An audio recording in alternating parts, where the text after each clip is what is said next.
Kumusta po ang lahat? Sa lahat ng ating mga kapwa guro at mga nanonood sa ating channel. So dahil sa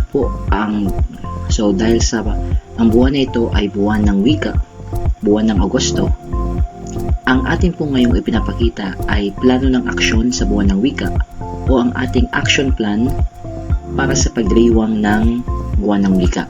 So kung makikita nyo po dito, ito po ay may nabuo ng plano ng aksyon.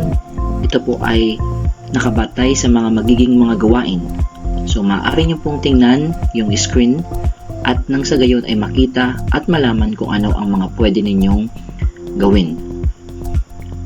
To all the teachers and even sa mga teacher students, pwede nyo po itong gayahin dahil ito po ay may soft copy. I-check lang po yung description ng video at makikita nyo po doon ang link.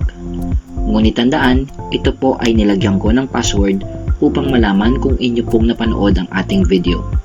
So ang password po ay makikita nyo dito sa video mismo dahil lalabas po siya sa screen. So hanapin at ilagay sa link. So ito po yung laman. Pakitingnan na lang po. Pwede nyo naman po siyang i-pause kung gusto nyo tingnan ang nilalaman. So gagalawin po natin paibaba or ibababa natin ang ating screen nang makita nyo po. Ayan. So yan po ang buong nilalaman. Maikli lamang po ito kaya napakadaling gawin. So sa pababa po ang kung sino po ang gumawa at kung sino ang nag-approve.